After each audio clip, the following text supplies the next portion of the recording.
Hey, what is up, my fellow golf ball addicts? Welcome to our continuation of our top 100 list.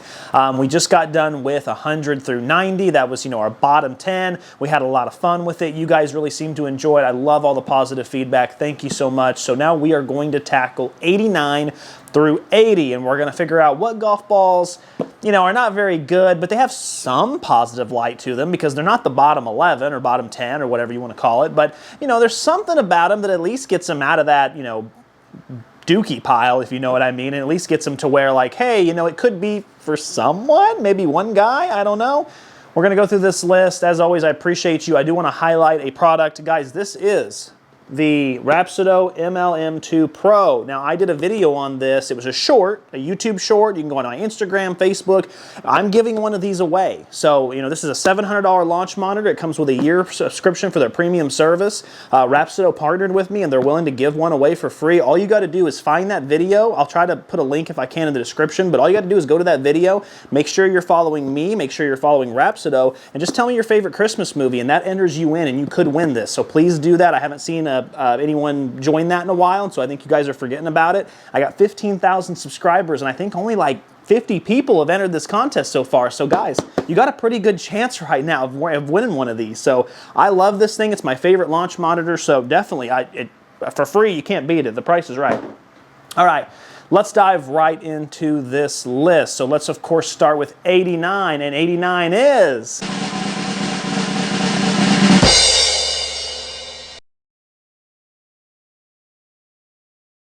the TaylorMade Noodle. And I know this is going to surprise some of you because there are a lot of people that actually really like the TaylorMade Noodle, and I've tried to figure it out. So there's sometimes, it's not an unrare thing, but sometimes I just get a review wrong. There have been golf balls where I've tested them. Maybe I just didn't have the best day. A lot of people, you guys come forward in the community and say, hey, Nick, I think you got this one wrong. I go back, I retest it, and I go, oh my goodness, yeah, absolutely. A couple golf balls are like the Maxfly Tour S, the Wilson Triad. Those golf balls, when they did re-reviews, got way different, way different. So it does happen. I would like to retest this golf ball in 2025 for sure, but the main problem I had with it was that I got similar results to those really firm golf balls. Now, this is not a firm golf ball. It's very soft. It's very, it's for slow swingers. It's a very beginner ball. It's TaylorMade's version, essentially, of like the Precept Laddie, right? But the problem is where the Precept Laddie was explosive and you hit it and you just felt that power. It was like a marshmallow, but it exploded, and I broke records and I got some decent spin for being a two-piece.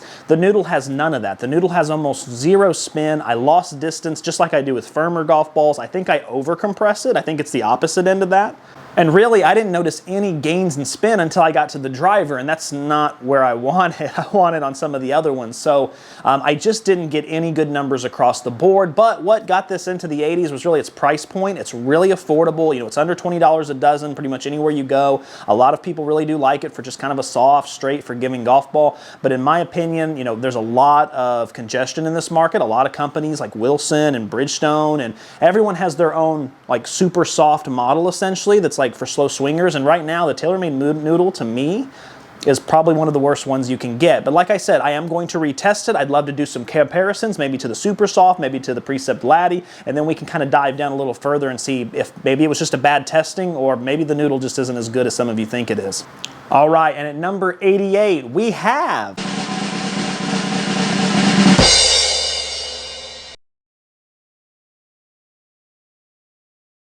the B52 Bomber. This is, I don't want to call this a long drive golf ball, but it is kind of, it's firmer, it's a two-piece.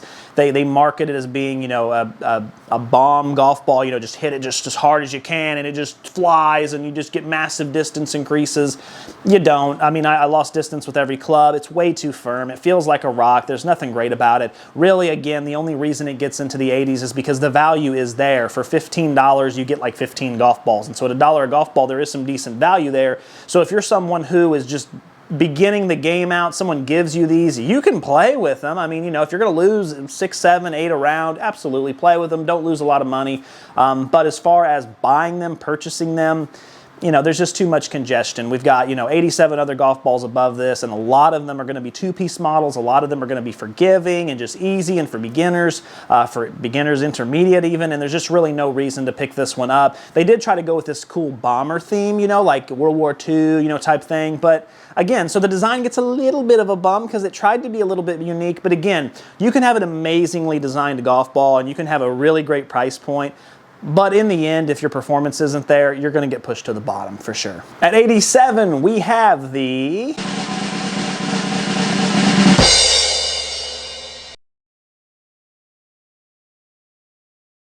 Z-Star Divide. So this one's actually really interesting. So Strixon used to be on my really, really high list as far as golf balls that were underrated, that performed really well. We loved the Q-Star. We loved when the Divide came out for the Q-Star, it was like a marvel, and I know Ping did this back in the day, but the fact that they created a golf ball that not only performed really well, but was also a great training tool. You could take a few of them around the green, just like a practice green.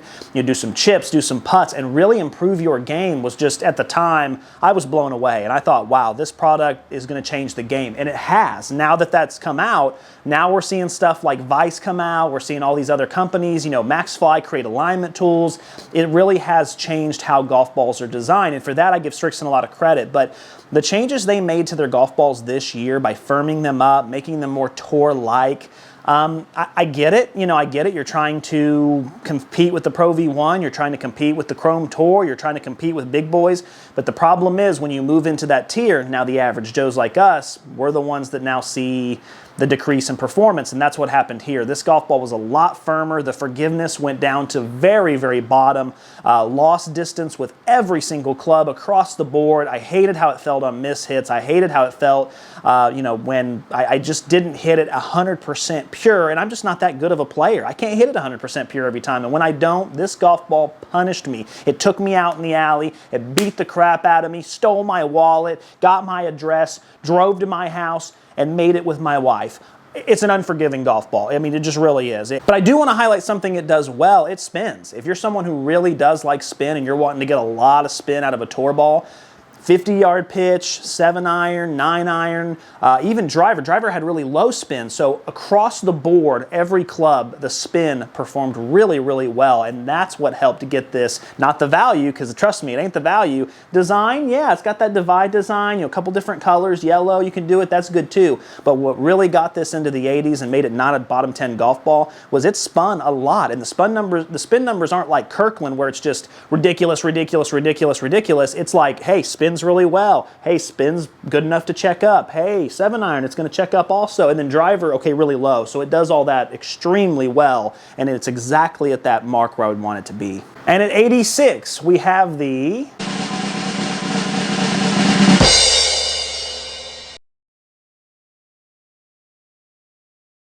Deadspin Pro. So this is a direct-to-consumer golf ball. What really drew me into trying this one was its logo. It has this really cool skull, pirate-looking. I'm from the Tampa area, so love pirate stuff, love the pirate theme. I immediately was like, I gotta try them. I gotta know if they're good.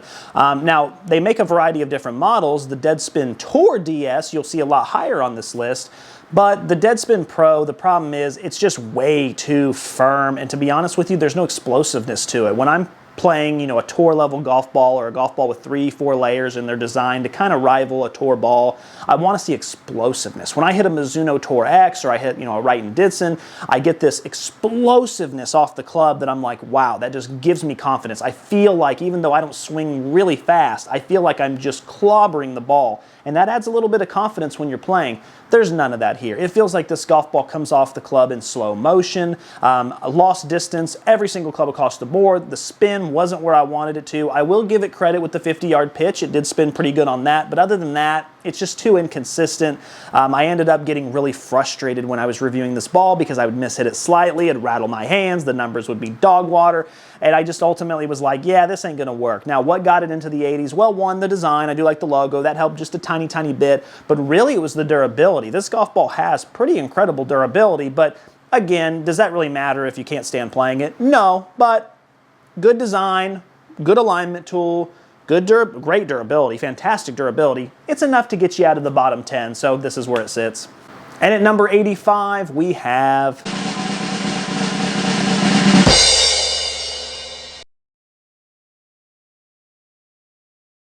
the Bridgestone E9. So now listen, if you watched the previous video, I won't touch on this a bunch, but it just goes back to, again, anytime you try to make a long drive distance golf ball, this is what happens. You know, it's for such a small market.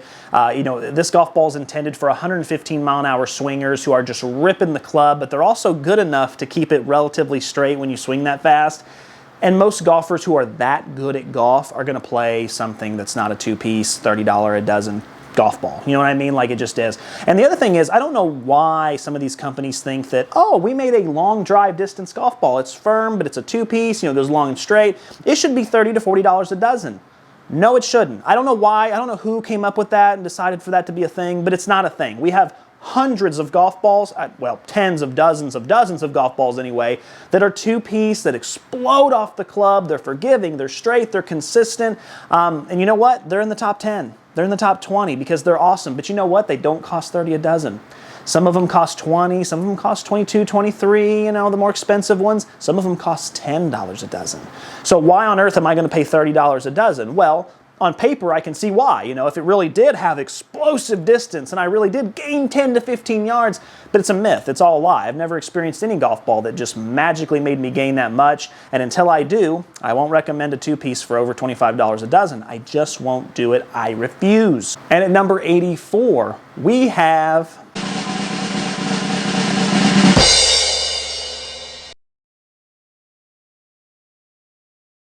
the Callaway Super Soft. Now, I understand this is going to be a surprise for some of you. A lot of you really like this golf ball. Every time I've done, I've done probably 3 reviews on the Super Soft. They've come out with different models, and I always get people who, combat it and, argue, and that's awesome. Please keep doing that. That's why this channel exists. That's why we're a community. Rock on. If I'm wrong, please tell me.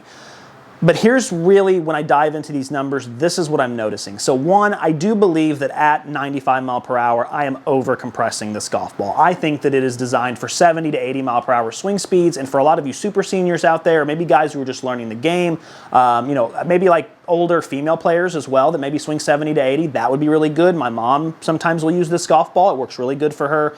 But as an average swinger, I just don't get any pop. I don't get any numbers. It's an extremely low spinning golf ball with the 50-yard pitch, with irons across the board, with the driver, which is pretty cool. So I did get a little extra distance on the driver. That helped it get up here.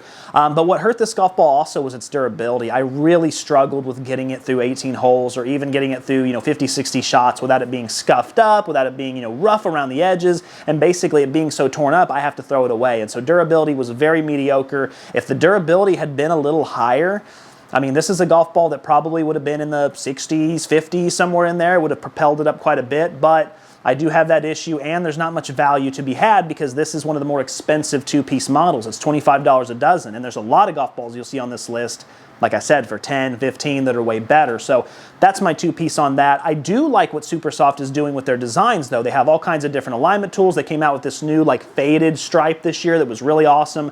It really helps beginner golfers out. So there are some things that Callaway does really, really well, but I gotta have that performance up a little bit. I can't put you high on this list if your performance is still that low. I'd like to see an increase in the compression, just a little, 5, maybe 10 at the most. That way the super seniors and the slow swingers can still use it and get a good performance, but it tailors to a little bit of that mid-swing crowd too. At number 83, we have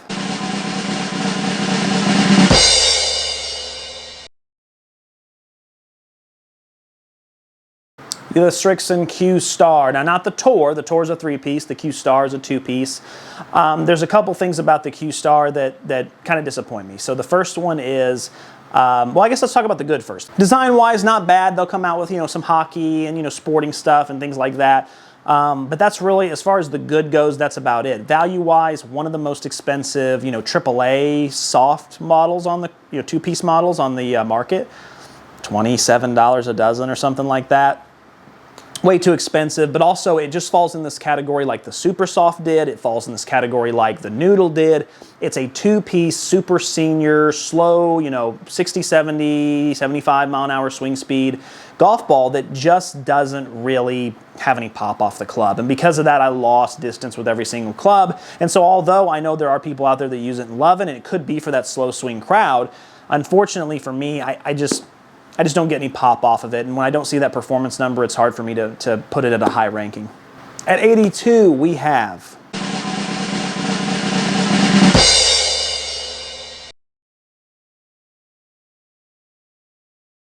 the Vice Drive. Now this one's just heartbreaking because, as you guys know, I'm a big Vice guy. Vice golf balls always do really, really well. You know, their tour line, or the pro line, and their tour always are in our top 10, you know, top 20, and you're going to see the same thing probably this year. I won't give it away, but you know they're going to be high on the list. But for some reason, the Drive just is one of the worst golf balls I've ever tested. As far as performance-wise, it's just abysmal. I mean, the numbers, I lose 15 yards with every club. Maybe it is just too soft. Maybe I'm over-compressing it. Maybe it's like the Super Soft and the Noodle and all those. It could be. But I've also never had anyone tell me I'm wrong. See, the difference between those other golf balls, the Super Soft, the Noodle, all those, right, is that a lot of you will come forward and say, well, I use this golf ball and I don't really seem to have a problem with it. And awesome feedback. I take that and I go, okay, you know, and I'll ask questions. Okay, how fast do you swing? Oh, you're an 80 mile an hour. Okay, so that makes sense. I have never had anyone come forward and tell me, yeah, no, the Vice Drive's the real deal, man. Not one person. And so I would love to see Vice firm this ball up a little, you know, spend some time on it. And because the reality is, if you get this Vice two-piece golf ball performing really, really well, Vice is a juggernaut. You know what I mean? They have 5 golf balls that are all in the top 20, top 30, you know, top 10. Holy cow, man. I mean, you want to talk about taking over the market. But the reality is that they've got the pro line covered. But a lot of you, including myself even lately, need a good forgiving two-piece golf ball, and when we need that, I don't recommend Vice. I just don't, because the Drive just is missing. It's missing a lot of key pieces. Now, what propels it into the 80s, especially the low 80s? Well, the designs. You know, Vice has incredible designs. They have this really cool blue, which is nice. It's unique. It's different. The value is there. The durability is good. So it checks those boxes. But again, it can check all those boxes, but if it doesn't perform, you're going to end up in the 80s or 90s. It's just the way it is. At 81, we have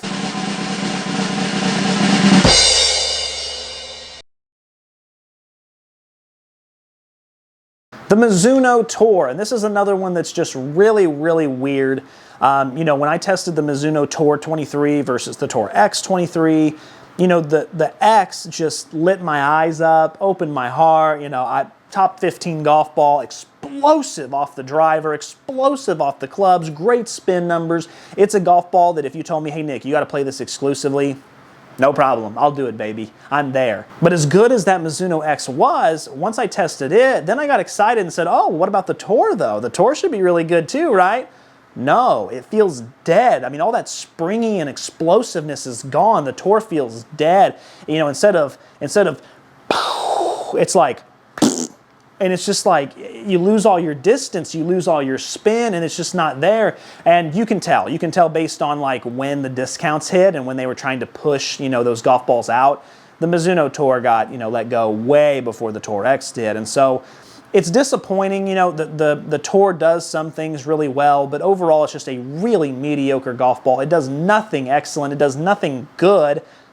I'm not even sure it does anything just okay. And so because of that, because everything's around the 3 out of 10, 4 out of 10 range, it gets it to here, but that's about it. Now, I hope they come out with a new model. I hope I can test it. I hope it's fantastic. But here, I want to put some of these numbers. This is the difference. This is from my review. I'm going to put this up on the screen in front of you here. These are the difference between the X and the Tour model. So again, you have the same golf ball, but just the 2 variations of it like any other company. But look at those differences in yards and spin and all that. Like, it's a huge difference. And so it's really mind-boggling. I've never tested a golf ball with its Pro model and its X model and had such different results. So I don't know what happened with it. I'm not sure. Mizuno's one of those companies that's trying, and you know, they're doing a lot of experimenting. Good for them, but one was a massive failure. One's a massive success.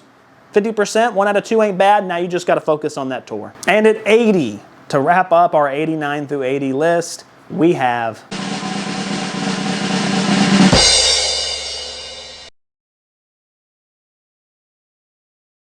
the Penfold Hearts. You know, I do love Penfold a lot. They have another golf ball on this list that's a little higher. I love them because of the history, the James Bond tie-ins. You know, when I did As you can see, right there, penfold hearts, really cool. You know, I mean, there's a lot of really cool design in that. I love that classic Bond scene. The golf ball isn't bad. In its performance, it's average across the board. It does nothing really terrible. I still play with this golf ball. It plays fine. It's average. It doesn't eye open. It's not going to break any records. But the real thing is that you can get them for around $35 a dozen, which is, again, okay, you know, for a 3-piece urethane, but you're going to end up paying shipping with that. And so because of that, there's a lot of other options. You know, the penfold heart is not a bad golf ball. It's very okay, but that's all it is it's just okay. It has okay durability, and it has okay numbers, and it has nothing bad, but just everything across the board at okay. And because of that, do I feel a little differently because of the whole James Bond thing and the whole, you know, history of it? I do. I buy penfold clothing. I buy penfold signs, you know, stuff like that. I love that. But 80 is about the best I can do with this golf ball because there's just nothing spectacular about it. Guys, that is our 89 through 80. We had some that actually, there was some positive things to talk about. It wasn't like with, you know, the bottom 10 or bottom 11 where it was just all dookie and hot flaming garbage. We actually had some positive notes here. There were some golf balls in this 10 that actually, you know, given the right circumstances, could be for you. And so now even going forward when we get to 79 through 70, now it's changing a little bit. Now we're going to see a little bit more positives, and from here going forward, it's just going to be more positive, and that's what I like. I'm about that. So thank you for sticking around. I know some of you have been asking about merch. Guys, remember, merch comes out after the top 10. When the top 10 is done and I'm done, I've listed my best golf ball of the year, the site will be open, and then you guys can buy all that golf ball merch that you've been asking about. But right now, there's no way. I've had a few emails and stuff, but I just wanted to clarify that. As always, keep watching, keep saving, keep learning. I will see you for 79 through 70 soon. Bye-bye.